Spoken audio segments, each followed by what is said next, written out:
podrá ser controversial, la gente le gusta jactarse mucho de un país verde, de Costa Rica, el centro de la biodiversidad, pero ¿quién la está cuidando?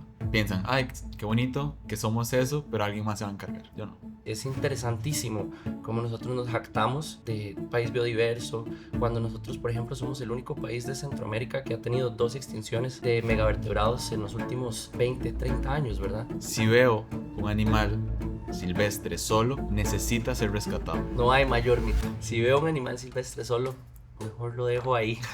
Es lo mejor que se puede hacer. Si no hay sangre, si no está herido, si no hay señales de que necesite mi ayuda, más probable es que no la necesite.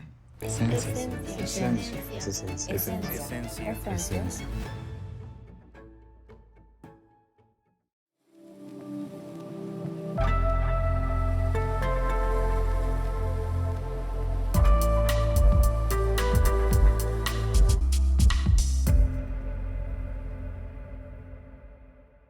Bienvenidos a Esencia Podcast, el podcast de medicina veterinaria. Hoy tenemos un invitado muy especial de un tema que como país a todos nos debería interesar realmente y es el tema de la conservación, el cuidado y el manejo de la fauna silvestre. El doctor Andrés, bienvenido. Es un Mucho placer gusto. tenerlo acá. Muchas gracias. Doc, te dedicas a lo que es la fauna silvestre, ¿verdad? Es correcto, sí. ¿Cómo fue que decidiste o empezaste en la carrera de veterinaria a orientarte más por esta área? Pues en realidad yo estudié veterinaria para trabajar con vida silvestre. Mi historia empieza muchos años antes de que yo estudiara veterinaria. Cuando yo estaba en el colegio, bueno, tuve un periodo de pausa en un décimo, donde empecé a voluntariar en un centro de rescate de vida silvestre. Y después de eso, como que me empezó a gustar, pero no terminé de estar convencido, sino Mm. que entré a mi primera carrera universitaria, entré a geología en la Universidad de Costa Rica Ah, y empecé a estudiar, tratando de enfocarme en un énfasis más biológico, como hacia paleontología, pero cuando llegué a terminar la carrera, pues al final no terminé, porque seguí voluntariando y seguí en ese espíritu y logré convencerme de que me gustaba mucho fauna. ujú. Y en ese momento había una veterinaria trabajando en el centro donde yo también voluntariaba y era increíble. Me empezó a meter a la clínica y a enseñarme todo. Y ahí fue donde yo me convencí, terminé de convencer de que lo que tenía que era estudiar veterinaria. Entonces yo entré a la carrera veterinaria desde el día uno, sabiendo que yo iba a trabajar con fauna. Y trabajé y voluntarié más de, no sé, unas 30 horas por semana en el refugio durante toda mi carrera hasta el puro final. Qué loco. Y qué bonito que desde el inicio tuvieras la visión ya directa hacia lo que querías, ¿verdad? Hay Ujú. mucha gente que inicia la carrera y tal vez hay momentos donde nos cuestionamos como, ¿qué me gusta, verdad? ¿Qué área? Incluso hasta lo pensamos económicamente, ¿verdad? Esa situación. Y la verdad es que yo siempre he pensado que uno debería orientarse más a lo que de verdad lo va a llenar. Ujú, O claro. sea, que tú vas a estar todos los días en un ambiente súper estresante también, porque no va a ser bonito, no es un ambiente en donde, vamos a pintar la casa de Ujú. diferentes colores. Es todos los días hospitalización, muertes, ¿verdad? Cosas difíciles. Y por eso hay que elegir el área en donde uno por lo menos al final del día diga, me llena, Sí. me llena. No, y fauna es eso. O sea, fauna es esas estadísticas que tiran de que la veterinaria es la carrera número uno en tasa de suicidios. Eso es fauna. O sea, fauna es lidiar con la realidad diaria de que el 100% de los pacientes que llegan a mi cuidado son causados por el hombre y que Ujú. no hay ninguna otra estadística que coincida. A mí no me llega nada que sea un accidente de la naturaleza o que no, todo es causado por influencia humana. Y eso obviamente tiene un costo asociado directamente relacionado, a mí como persona y Ujú. a cómo yo puedo ver el mundo alrededor mío también. Claro, y además, no lo había pensado, pero siento que también es diferente el aspecto de que no solo estás pensando en veterinaria en sí, también estás teniendo una visión a nivel hasta país. Ujú, O sea, estás viendo una realidad que puede un país estar viviendo con respecto a su biodiversidad, cómo se maneja, cómo se cuida, se está perdiendo, qué está pasando, ¿verdad? Y eso no solo afecta, o sea, no es una responsabilidad que solo afecta al veterinario, sino sentís una responsabilidad con la humanidad, creo yo. es súper interesante porque uno se vuelve educador ambiental sobre todo, por Mm, supuesto, pero en general te vuelves educador, politólogo, sociólogo, tenés que aprender un poco de todo porque en realidad los animales llegan por una casuística meramente humana. Ujú, Entonces, ya sea por desconocimiento, que eso tiene que ver o está atado directamente a la educación de nuestro país, a las políticas públicas, a la ley, a cómo está escrita. Y digamos, en mi caso, que trabajo tanto aquí como en otros países, yo lo veo mucho porque la legislación que existe en otros países es totalmente diferente e influye y crea otros problemas que en Costa Rica no existen o soluciona muchos problemas que en Costa Rica ujú. sí existen. Ok.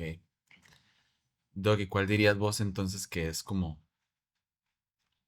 o cuáles, no solo una, las dificultades del día a día de trabajar con fauna silvestre? Pues es complicado, es un tema complicado. Creo que número uno es el tema de dinero, ¿verdad? Por varias razones, ¿verdad? Obviamente se sabe que ningún centro de rescate en nuestro país recibe dinero público.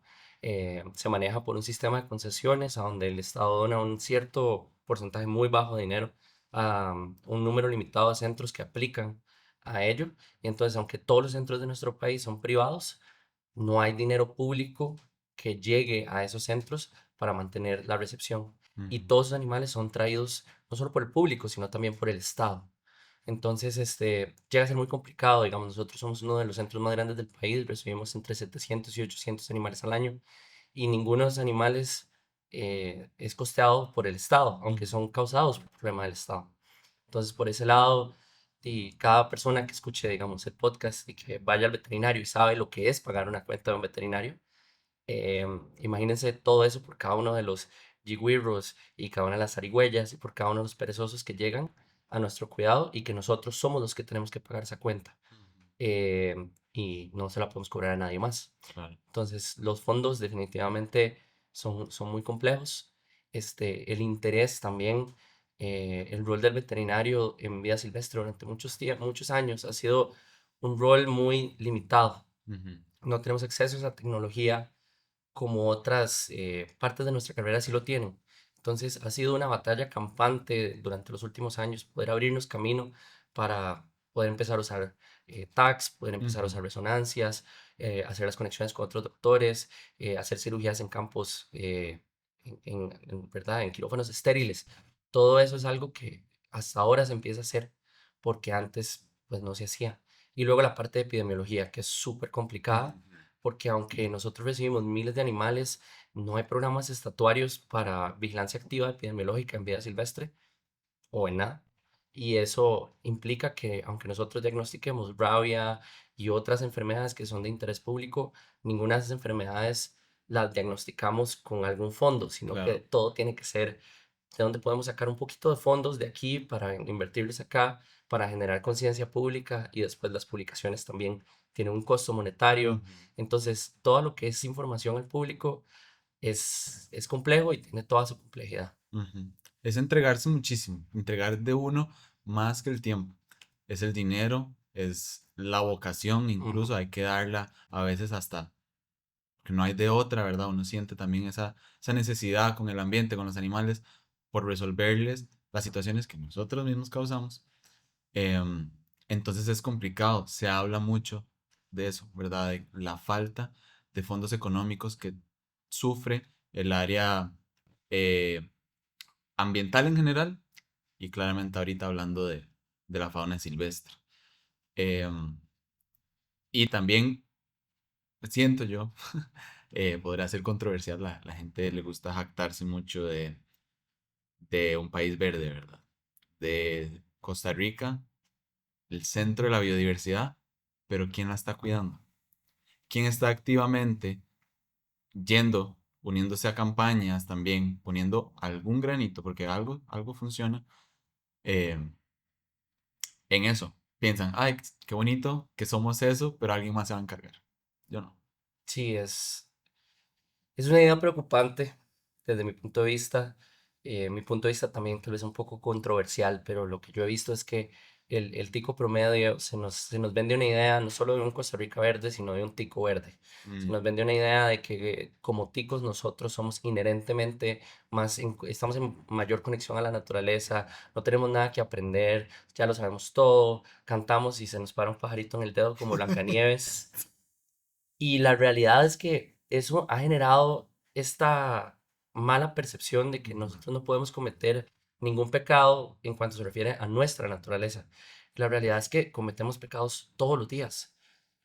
Costa Rica es un país tan alterado y es interesantísimo cómo nosotros nos jactamos de tanto, ¿verdad? De país biodiverso, cuando nosotros, por ejemplo, somos el único país de Centroamérica que ha tenido dos extinciones de megavertebrados en los últimos 20, 30 años, ¿verdad? Nosotros ya no tenemos hormigueros gigantes, ya no tenemos águilas arpías que son depredadores de orden y gran magnitud y que brindaban un servicio ecosistémico súper importante y ahora Ujú, ya no tenemos en el país por cacería, ujú, literalmente por cacería. No son extinciones locales derivadas de remoción de ecosistemas, no, no, es por la misma ignorancia de la gente. Y ese es el Costa Rica que la gente siento que trata de tapar con un dedo verde, pero que en realidad no. Los esfuerzos de marketing que se han hecho a donde vos salís a la calle y ves una lapa azul dorado que no hay en el país y la marca ICT abajo, pues genera cierto choque, digamos, en la gente que trabaja aquí y que sabe que tenemos especies en peligro de extinción como las lapas verdes que pues podrían ser utilizadas para llamar un poquito de atención, claro. pero en realidad pues no se hace.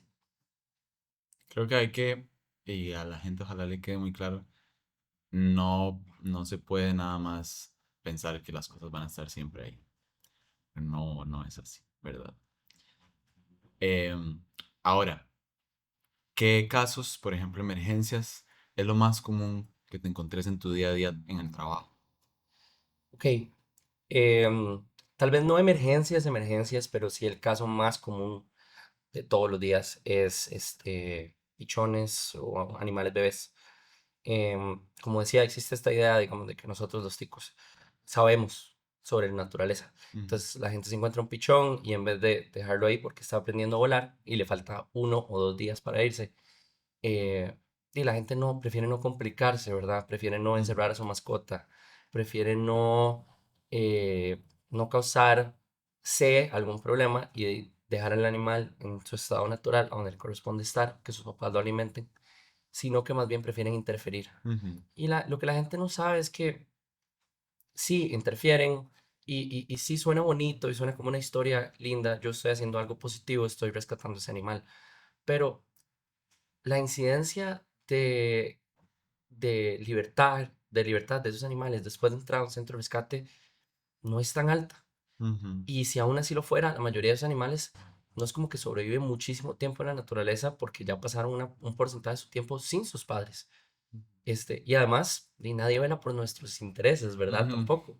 O sea, la comida que se le va a dar a ese animal claro. no es algo que se busque, ¿verdad? La gente entrega el pichón y no entrega, no sé, los 5 kilos de pollo Ajá. que se va a Tome, comer. ve a ver cómo hace. Ajá. Yo creo que todos sabemos que Costa Rica está poniendo más y más y más caro Ah, sí, con cada día que pasa. totalmente. Sí. Entonces, eso también implica, pues, la papaya que uno se come, es la papaya que se comen los tucanes, es la papaya que se comen las loras, el pollo que no se come es el pollo que se comen las rapaces. Ujú, Entonces, traer esos animales solamente por traerlos cuando hay una solución más real, em, y puede tener sus efectos secundarios. Y a veces, digo, uno se da las palmadas en la espalda y dice, traje el pichón, lo hice, gasté 3.000 colones de gasolina trayéndolo, ujú, pero no piensa en cuál va a ser la vida de ese animal que yo rescaté. ujú. También sé que tenés un acercamiento especial con lo que son los perezosos, ¿verdad? Ujú, Son algo que, pues, a lo que entiendo te gustan también, o sea, ujú, te apasiona mucho, pero también es algo que se ve en el día a día, supongo. sí. No sé con tanta regularidad, pero, ¿verdad? Es una situación difícil. ¿Qué tan prevenibles son estas situaciones? Uf, pues es muy complicado. Digamos, sí, nosotros vemos perezosos siempre. Nosotros recibimos alrededor de 110, 120 perezosos. Es un octavo de la casuística total. Es por mucho casi el primero o segundo animal que más comúnmente recibimos. Así que sí, definitivamente es uno de los animales que se recibe mucha casuística. Principalmente recibimos que muchísimas electrocuciones, orfandad, ¿verdad? Por diferentes causas.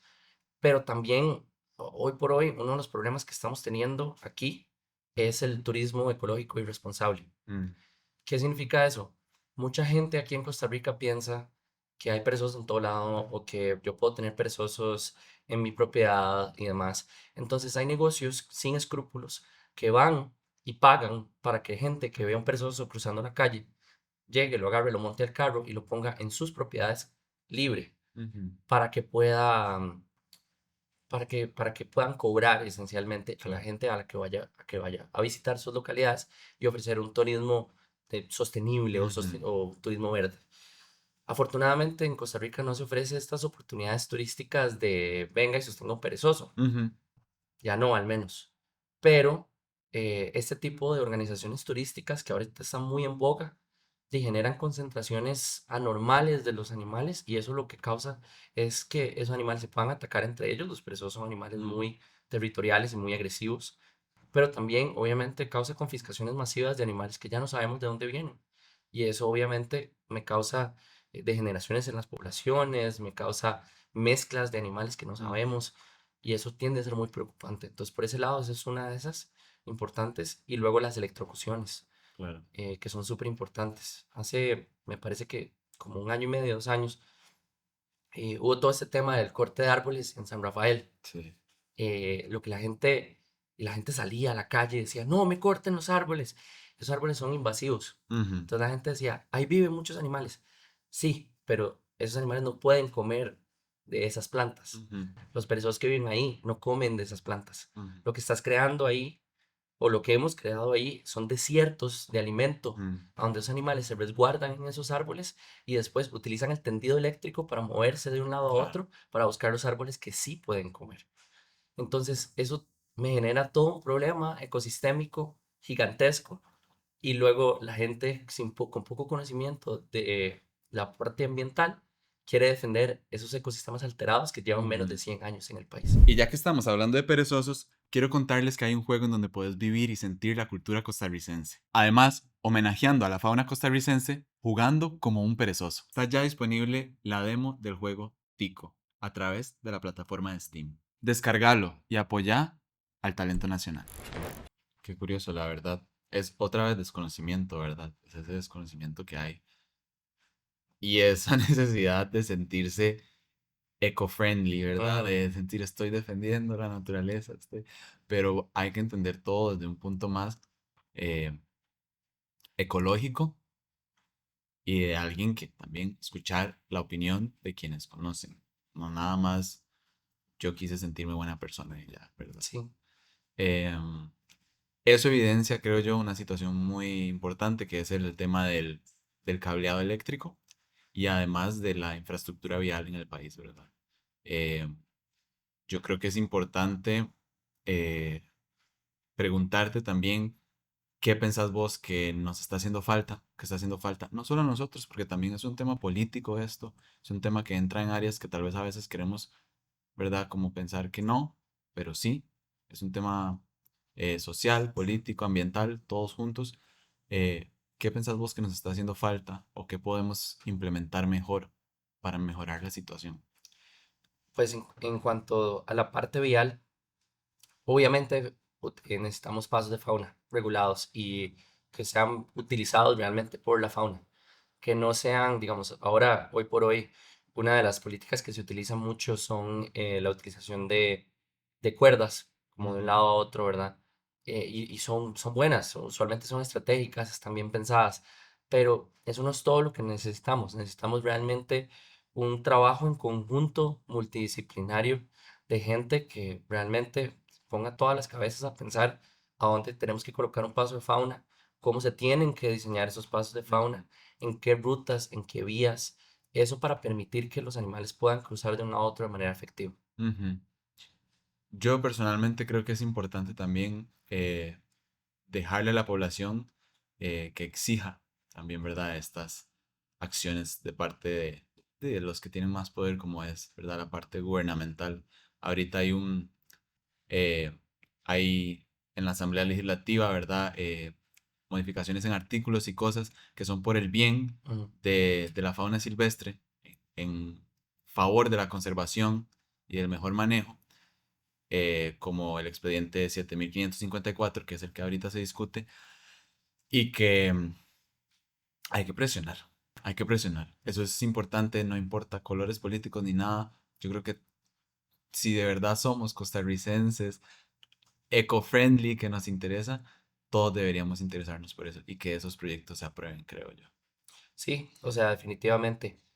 A mí me parece que, vamos, obviamente es muy fácil para mí decirlo, soy una persona que ha dedicado su vida, sus sueldos, su sudor, sus lágrimas, su sangre a esto, pero uno de los argumentos más comunes que dicen las electrificadoras, por ejemplo, de por qué no cambiar la red eléctrica del país a subterránea o a pasos insulados, es que el consumidor promedio no querría la alza que vendría reflejada con esos cambios. Y yo creo que como costarricenses nosotros deberíamos, de verdad, todos juntos decir, sí quiero, sí lo asumo, aunque sea un poco. ¿Por qué? Porque eso nos corresponde a nosotros, es nuestra responsabilidad. Esos animales viven aquí desde hace de años, miles de millones de años, y nosotros nos mudamos aquí hace, ¿verdad? Hace En aquí la esa historia, ayer, Ajá. o hasta hoy mismo en la mañana. Sí. Ujú. Y en vez de tratar de vivir con nuestro ambiente, decimos cambiar absolutamente todo. Ujú. Esos problemas no existían, ¿verdad? Hace 500 años. Entonces, ¿por qué no podemos asumir un poquito en nuestro bolsillo lo que va a ser un gran alivio para la fauna de nuestro país? Pienso exactamente igual, exactamente igual. Otro punto importante, más que todo ya entrando en el día a día, tal vez un médico veterinario que trabaja con vida silvestre y educación de las personas que no conocen estas especies, es su manejo, ¿verdad? Su manejo es sumamente importante. Otra situación que vivimos a nivel país hace poco, ¿verdad? Son esas eh, historias que se vuelven virales en donde hay personas manipulando a la fauna silvestre de maneras que no está bien y que desconocen cómo manipularlo correctamente, pensando que están haciendo algo bien, más bien están haciendo un daño y se pueden hacer un daño a sí mismos. Entonces, ¿qué consejos debemos saber a la hora de siquiera que se nos pase por la cabeza manipular a la fauna silvestre? A mí me parece que, pues eso es un tema un poco complicado. En un mundo ideal, yo siento que deberían haber actores comunitarios que estén entrenados para hacer manipulaciones de fauna y que sean ellos la que lo hagan. A mí me parece que en realidad hay muy pocas razones reales por las cuales un miembro del público promedio debería interactuar o manipular fauna. Ujú, Y va a ser algo súper controversial, pero a mí me parece que ni siquiera nuestros colegas que no trabajan en fauna deberían tocar, manipular o hacer absolutamente nada con fauna. Eh, yo he recibido historias de terror, de profesionales veterinarios que uno pensaría tal vez están un poquito más capacitados, que reciben pacientes con enfermedades tan preocupantes como distemper en sus clínicas porque no logran identificar los signos clínicos de distemper en un pisote ujú, y las tienen al lado de perros que no saben su estatus de vacunas y eso lo que causa es eh, propagación de enfermedades. ujú, ¿Y por qué lo hacen? Por el muy sencillo hecho de que, ay, qué chido trabajar con un pisote, ujú, ¿ok? Qué chido trabajar con un pisote. Podemos voluntariar nuestro tiempo en un centro de rescate para aprender un manejo y luego ahí, en esa circunstancia, ver qué hacer. ujú, Pero no solamente por ser médicos veterinarios, nosotros tenemos la potestad de trabajar con cualquier animal. ujú, Ni siquiera yo, como médico veterinario de fauna silvestre, trabajo con peces, ujú. ¿verdad? Eso es algo que viene con entrenamiento y con conocimiento real de causa y además con conocimiento real de la especie con la que estoy trabajando y su manejo Ujú. y las potenciales enfermedades que eso pueden acarrear. Entrando en eso de las potenciales enfermedades, hay que entender que el trabajo con fauna silvestre tiene un factor muy grande en lo que es epidemiología, ¿verdad? Muy, muy grande. lo hemos visto ya, lo vivimos en el 2020, lo que es estar bajo una pandemia por ese acercamiento, ¿verdad?, a lo que es la fauna silvestre. Em, a mí me gustaría que en este caso vos también le explicaras a la gente un concepto que nace eh, en en este siglo, que es el concepto de One Health, ¿verdad? De una sola salud y por qué es importante siempre tenerlo en cuenta, tanto nosotros como médicos veterinarios, como la gente en general, y entender la salud desde una manera totalmente diferente. Claro, bueno, el concepto de One Health es un concepto relativamente novedoso, aunque en realidad es un concepto que tiene que ver con todo, toda Ujú, la vida, porque es un concepto relacionado a que la salud del ecosistema, la salud de los animales y la salud de las personas están estrictamente atadas la una con la otra, que no podemos separar la salud animal de vida silvestre o de animales domésticos de la salud de la gente y tampoco de la salud de nuestros ecosistemas. Muchos de los organismos con los que nosotros trabajamos son organismos centinela y son los que nos demuestran los primeros signos de enfermedad que podemos empezar a ver de un ecosistema alterado y eso nos puede empezar a afectar a nosotros como seres humanos. Eh, por ejemplo, bueno, hace unos años hubo un estudio súper interesante con nutrias aquí en Costa Rica, intoxicación con metales pesados en ríos. Entonces, esos animales estaban teniendo concentraciones séricas, concentraciones en sangre de metales pesados altísimos. Y eso es porque la industria estaba desechando esos metales pesados en ríos.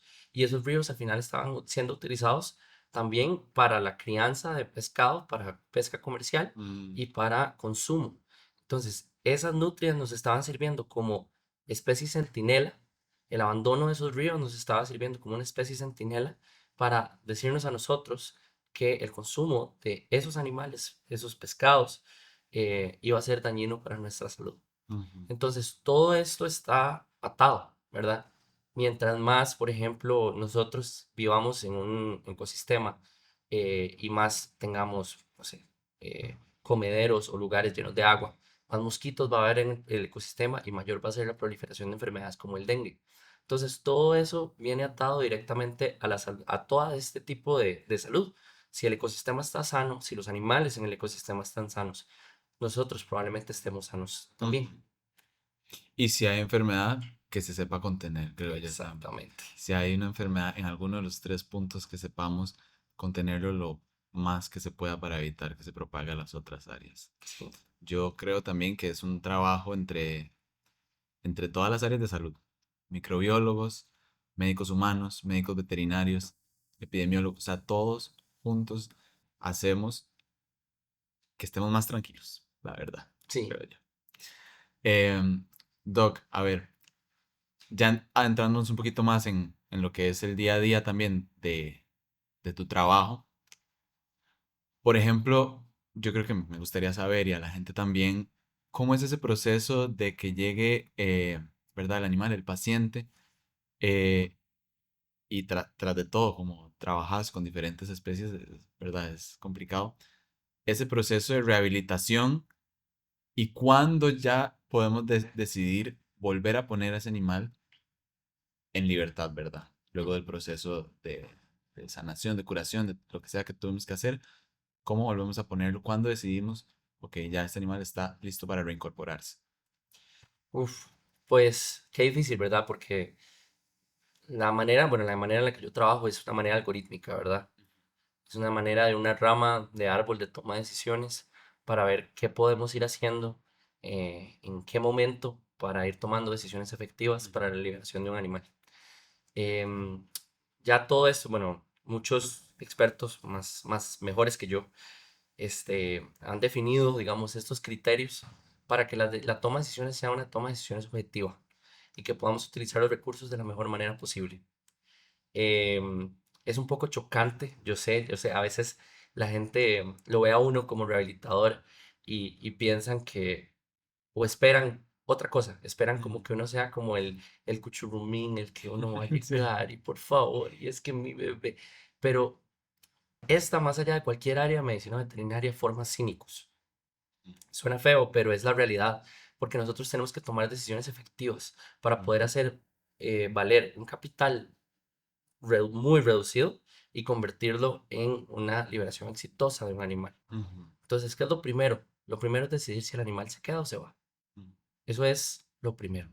¿Y cómo decidimos eso? Pues depende, ¿verdad? Está basado en un criterio de selección muy amplio de, de cuál es el estatus de conservación del animal, de si va a tener un futuro o no va a tener un futuro, de cuáles son las causas, cuáles son los materiales, qué involucra, qué no involucra. Algo que la gente tiende a reducir mucho aquí en Costa Rica, por ejemplo, es el hecho de que efectivamente aquí en Costa Rica no tenemos una industria basada en zoológicos, ¿verdad? No claro, tenemos una industria basada en tenencia de animales silvestres en cautiverio. Pero eso tiene consecuencias y tiene mm, consecuencias muy graves en medicina, principalmente. ¿Por qué? Porque al existir esas industrias en otros países, entonces la industria farmacéutica se ve incitada a traer medicamentos enfocados a esa claro. industria, a traer alimentos enfocados a esa industria. Entonces, aquí en Costa Rica no tenemos esos accesos, ni siquiera hay registrados en SENASA muchos de esos medicamentos, ni siquiera hay registrados en SENASA muchos de esos alimentos. Ujú, Entonces trabajamos, aquí estamos trabajando mucho con las uñas. ujú, Entonces, por ejemplo, una de las básicas es la vacuna para el distemper, que se aplica comúnmente en mamíferos, en fauna, en otros países, en este país no existe. Entonces, no podemos vacunar animales que estén en una colección zoológica permanente contra distemper.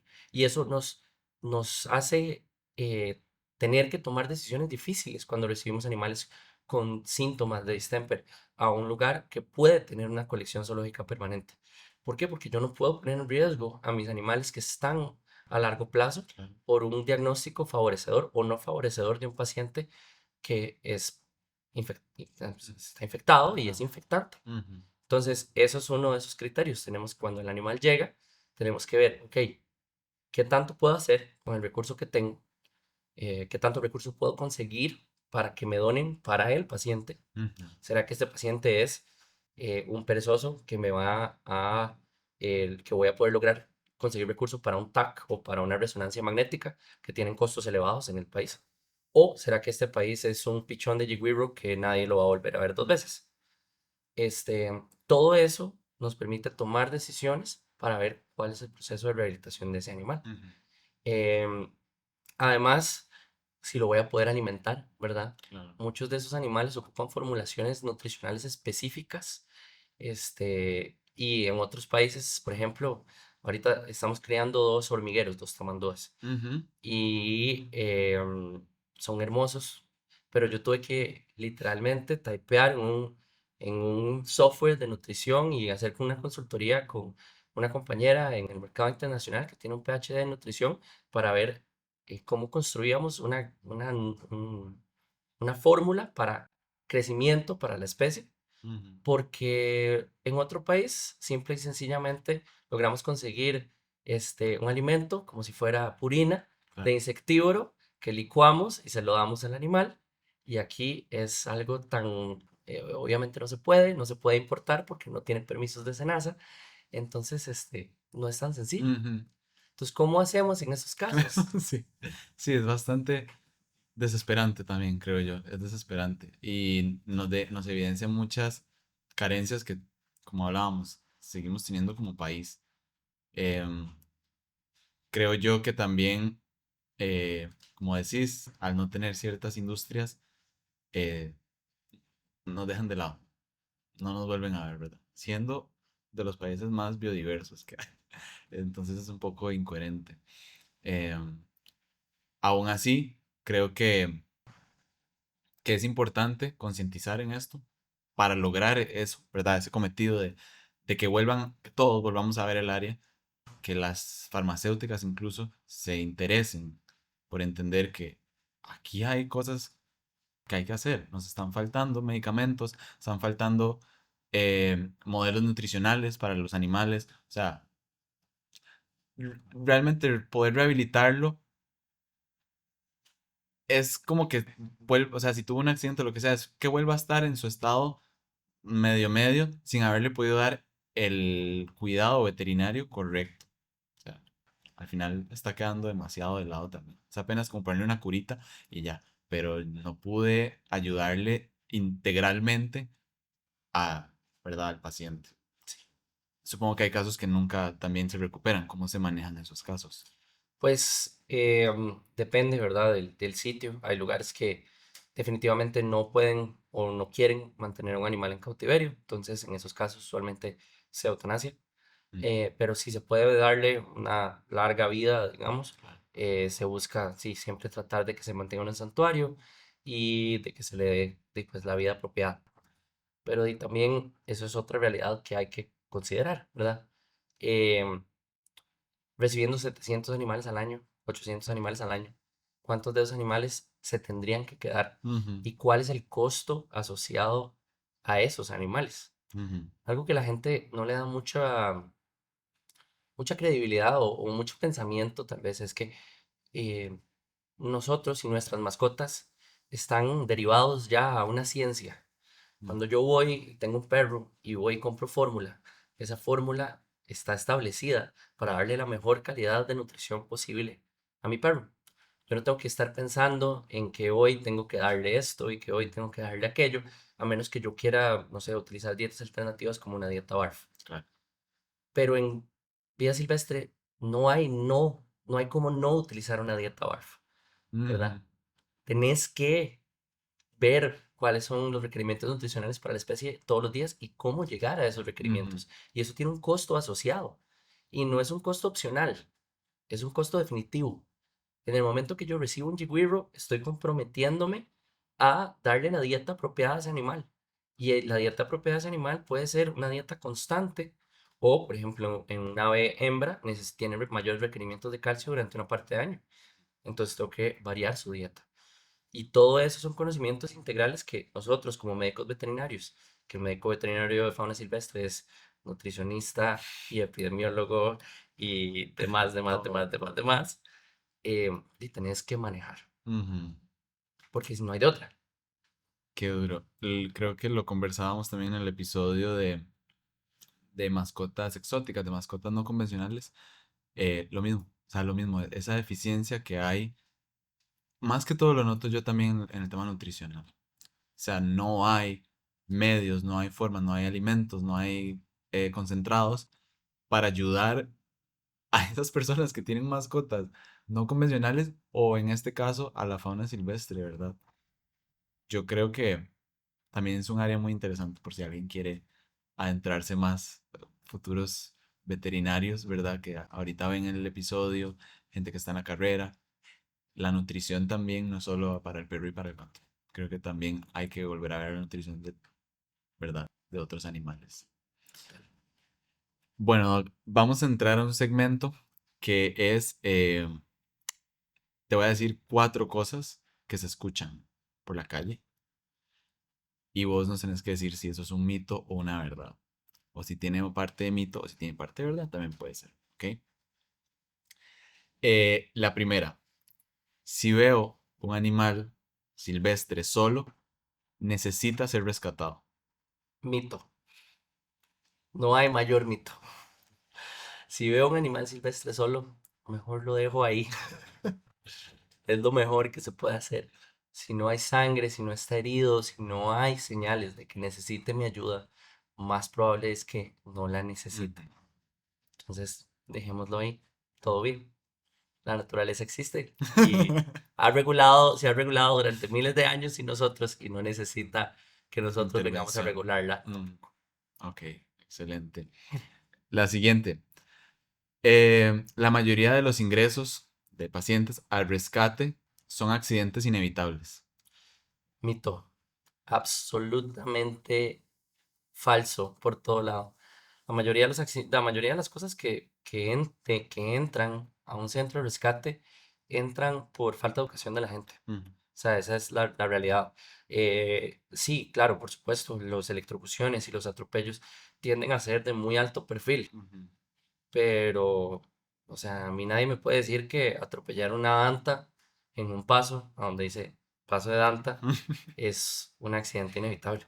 Ujú. Sí, sí, no, totalmente. Em, el siguiente. Esta es curiosa. La conservación depende únicamente de parques nacionales y áreas protegidas. Mito, falso, totalmente falso. Es que siento que como su propio nombre lo indica y su creación es hacia esto, quiero que nos expliques por qué aún así no es todo. Pues la realidad es que por más que nosotros queramos pensar tal vez en los parques nacionales como un lugar a donde la gente, todo se mantiene y la biodiversidad se preserva, no es una cárcel, ¿verdad? Los Ujú, animales entran y salen. Esa es la realidad, digamos. Yo habito en San Isidro Heredia, que es a 30 minutos de San José, y ahí hay tantas que bajan del Verón del Carrillo ujú, y la gente las ve en el pueblo. Y eso es normal.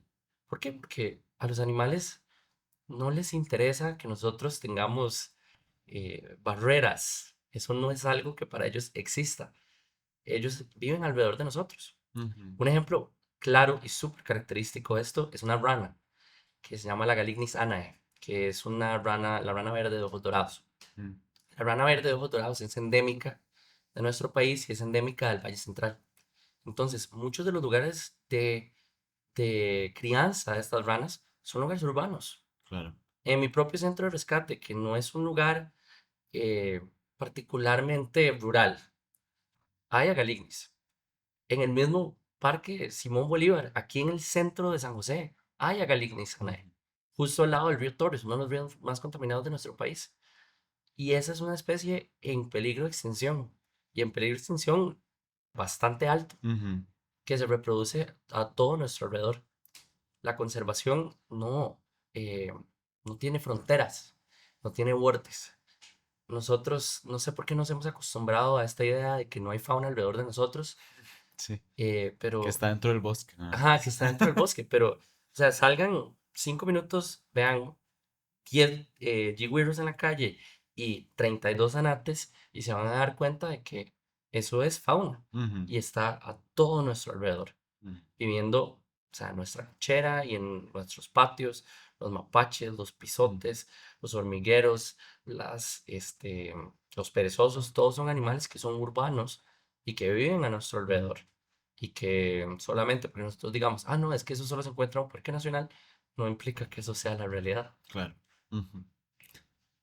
Y la última, los zoológicos no cumplen ninguna función en la conservación. Falso, totalmente falso. Si es triste que los necesitemos de vez en cuando. Mm, Es triste, a mí no me gusta esa idea. Me encantaría vivir en un mundo a donde no tengamos que tener animales en cautiverio. Pero la realidad es que la gente no lo ve.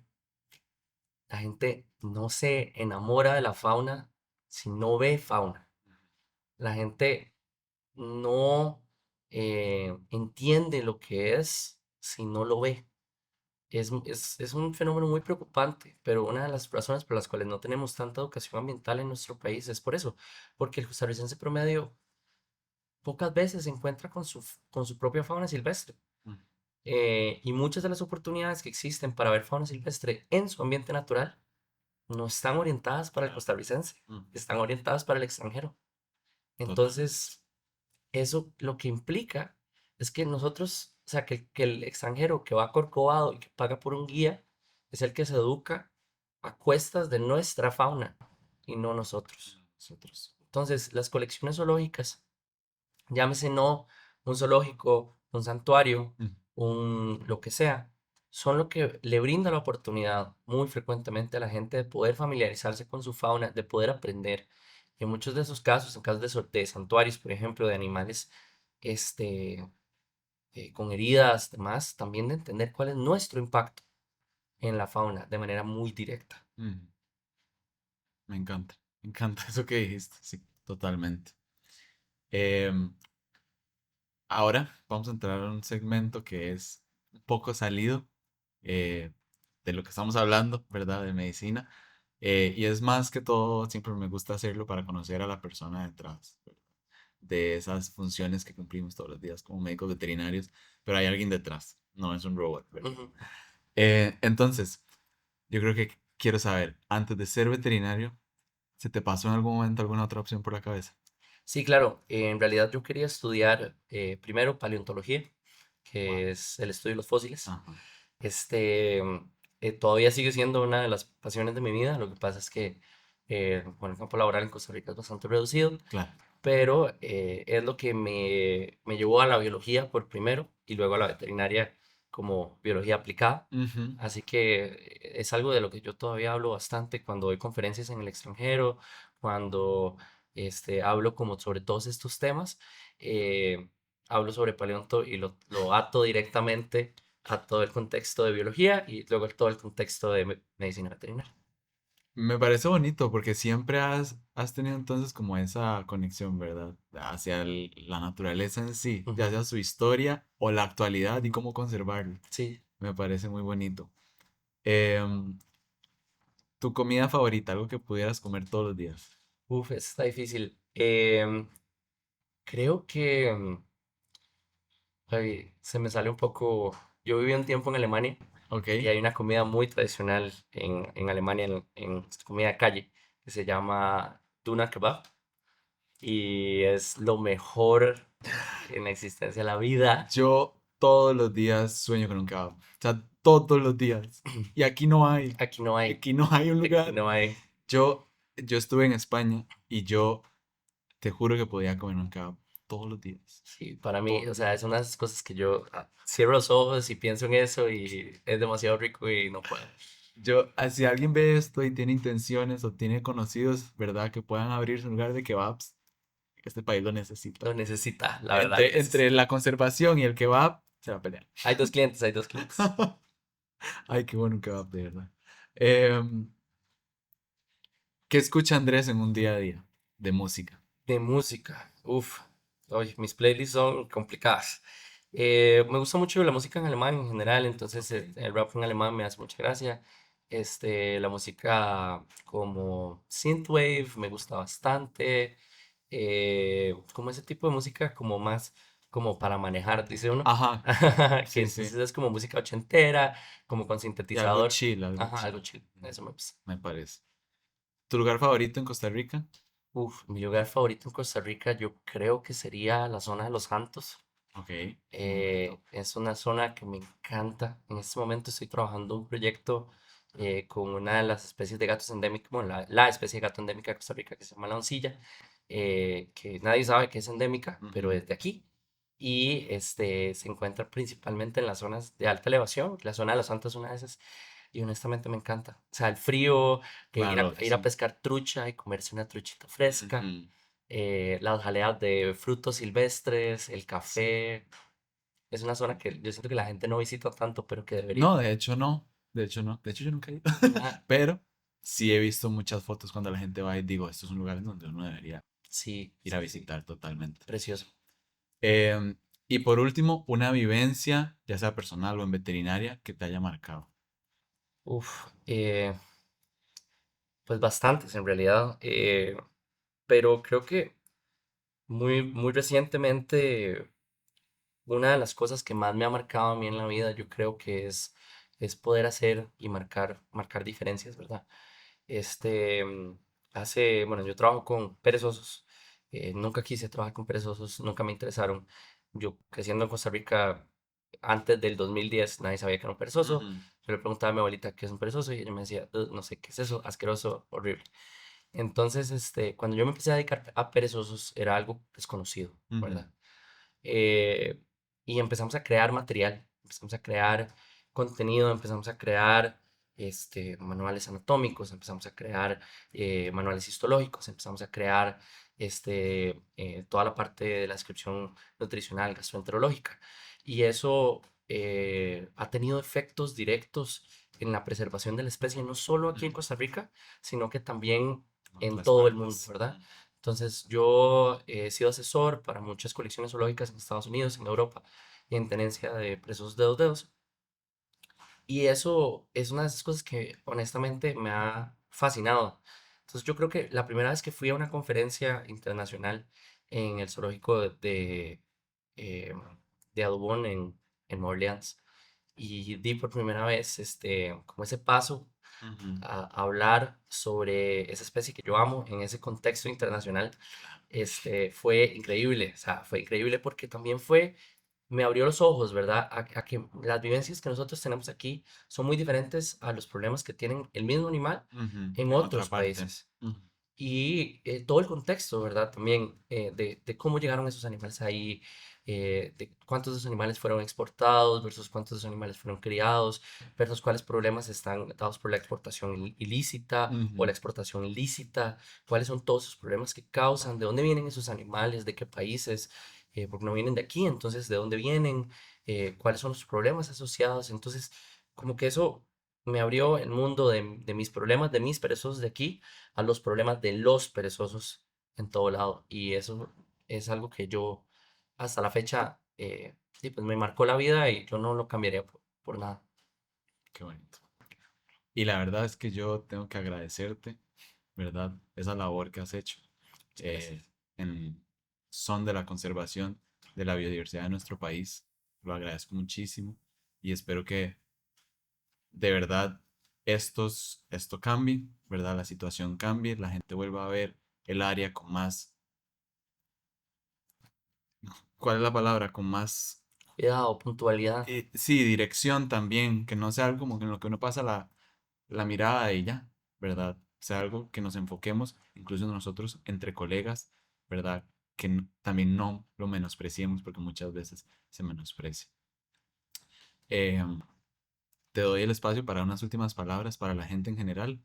eh, Así que, adelante. Pues en realidad creo que le atinaste. Este es un trabajo que es complicado.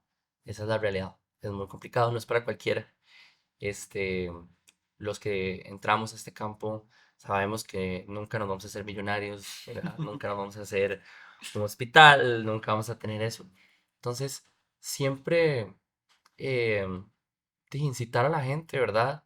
A la gente con pasión, a la gente con compasión, que se meta en el campo y que también venga y aporte sus ideas y Mm, ayudemos a mejorar la calidad de la profesión de medicina veterinaria de fauna silvestre en nuestro país. Pero que también formemos esos vínculos entre colegas que son mm. tan importantes. Este, si alguien me quiere prestar una máquina de TAC de vez en cuando, se recibe, se reciben donaciones, Sí. pero obviamente también estamos súper abiertos a hablar, a conversar, a abrir diálogos, a prestar esos campos para que también nos eduquemos entre nosotros, Mm. porque siempre podemos aprender los unos de los otros. Y que abran campos en los congresos nacionales para medicina veterinaria, por favor, Eso de es fauna silvestre. muy importante, por favor, escuchen.